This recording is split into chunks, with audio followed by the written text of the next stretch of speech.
Hello বন্ধুরা, আসসালামু আলাইকুম। আশা করি সবাই ভালো আছেন। আজকে একটা গোলাপের ড্রয়িং এবং পেইন্টিংয়ের ভিডিও নিয়ে এসেছি। তো এখানে একটু খেয়াল করেন, আমি গোলাপের পাপড়িগুলো এঁকে নিচ্ছি। তো এক একটা পাপড়ি আমি ছোট ছোট স্টেপে দেখিয়ে দিচ্ছি। একটু ফলো করলে এই গোলাপটা কিন্তু খুব সহজে আপনিও এঁকে নিতে পারবেন।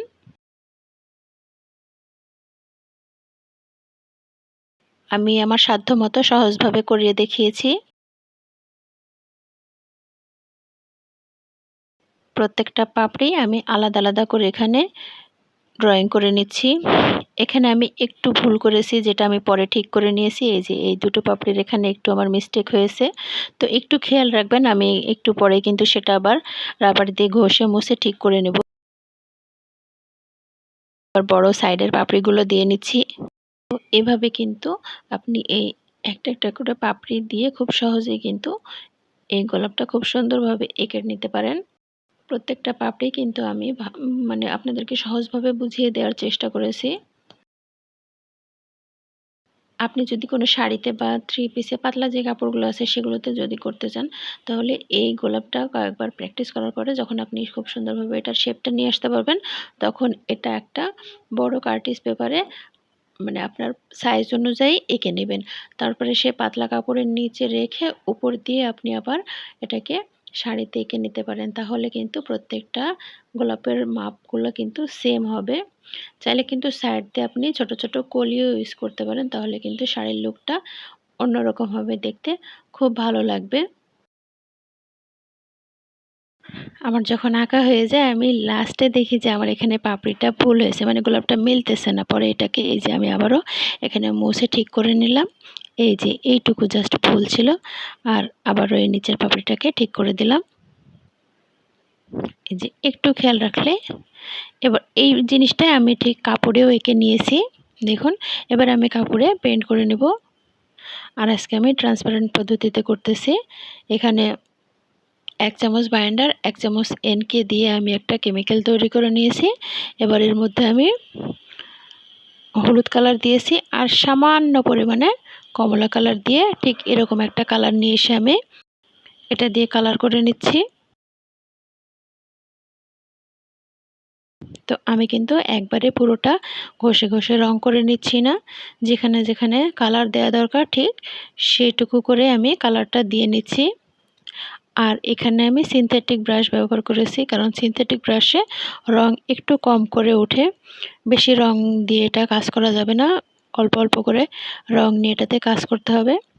তো একটু ফলো করলে আপনারা কিন্তু দেখতে পাবেন আমি প্রত্যেকটা পাপড়িতে একটু একটু করে জায়গায় জায়গায় রং লাগিয়ে নিচ্ছি।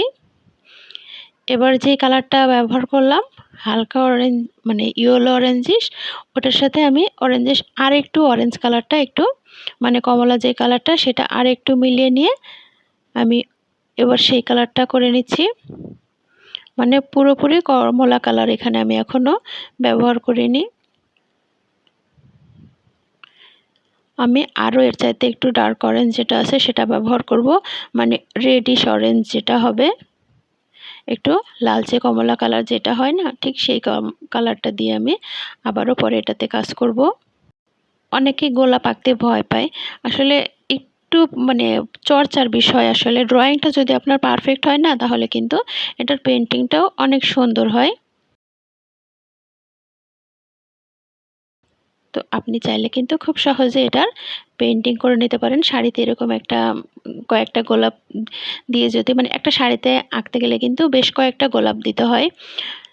প্রায় 40-এর উপরে যদি গোলাপ ব্যবহার করেন, তাহলে কিন্তু শাড়িটার লুক অন্যরকম একটা হয়, খুব সুন্দর লাগে। তবে অবশ্যই সেটা কিন্তু আপনার উপরে ডিপেন্ড করবে, আপনি গোলাপের পরিমাণ বেশি দিয়ে করতে চান না কম দিয়ে করতে চান।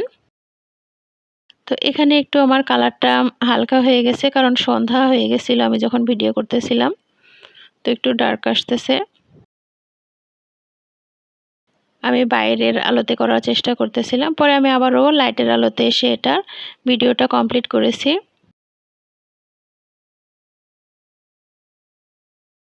তো জায়গায় জায়গায় যেখানে যেখানে আমার দেওয়া দরকার সেখানে সেখানে আমি আবারও একটু করে কালারগুলো কিন্তু টাচ করে দিচ্ছি।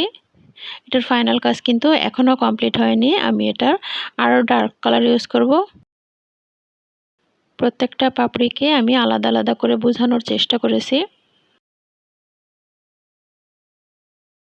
এবার যে কালারগুলো ইউজ করলাম, এবার আমি ব্রাশ দিয়ে জাস্ট একটু করে উপরের দিকে টান দিয়ে নিচ্ছি। তো দেখুন এরকম হয়েছে। এবার আমি যে ডার্ক রেডিশ মানে লালচে কমলা কালারটা আছে না, সেটা দিচ্ছি যেখানে যেখানে আমি ডার্ক করব। এই গোলাপটাই কিন্তু আপনি আপনার পছন্দ অনুযায়ী কালার দিয়ে কিন্তু করে নিতে পারবেন, যদি আপনি এই কালারটা না পছন্দ করেন। আর হ্যাঁ, এই ফুলটাতে কিন্তু যদি আপনি আউটলাইনার ইউজ করে করেন, এটা কিন্তু আরও বেশি ফুটে উঠবে। এটাতে গোল্ডেন আফসান বা হচ্ছে লাইনার, আলাদাভাবে আউটলাইনার কিনতে পাওয়া যায়, সেটা দিয়েও কিন্তু করে নিতে পারেন। এছাড়াও যদি আপনি হতেছে এটাকে কালো বা অন্য কোনো কালার দিয়ে একটু ডার্কিশ করে আউটলাইনার ইউজ করেন, অনেক সুন্দর লাগবে। এখন তো ইদানিং দেখা যায় যে অনেকে পুঁতি ইউজ করে, সেটা দিয়েও কিন্তু আউটলাইনার হিসেবে ইউজ করা যায়, অনেক সুন্দর লাগে, গর্জিয়াস লাগে। তো সেইভাবে যদি আপনি পুঁতি দিয়ে কাজ করতে যান, তাহলে সেই শাড়িটা অবশ্যই আপনার কিন্তু একটু ভালো হতে হবে, কাপড়টা একটু উন্নত মানের হতে হবে। বিশেষ করে পিওর মসলিন বা হচ্ছে যে অর্গানজা কাপড়গুলো আছে, সেগুলো কিন্তু এভাবে মানে আপনি পুঁতি দিয়ে করে নিতে পারবেন, অনেক সুন্দর লাগবে। আর হ্যাঁ বন্ধুরা, আপনারা কিন্তু ভিডিও দেখেন, আমার চ্যানেলটি এখনও সাবস্ক্রাইব করেননি, প্লিজ আমার চ্যানেলটি সাবস্ক্রাইব করে পাশেই থাকবেন। তো আমি যে ডার্ক অরেঞ্জটা আছে সেই কালারটা দিয়ে দিয়ে এটাকে আরও একটু ডার্ক করে নিচ্ছি, যেন এটার লুকটা অনেক বেশি সুন্দর আসে যেখানে দেয়া দরকার। আমার ভিডিওটি কেমন লাগে কমেন্ট বক্সে কিন্তু আপনারা জানাতে পারেন, কী ধরনের ফুলের ভিডিও দেখতে চান সেটাও কিন্তু জানাতে পারেন। তো আমি তুলি দিয়ে একটু আলাদা আলাদা করে পাপড়িগুলোকে একটু স্পষ্ট করার চেষ্টা করতেছি।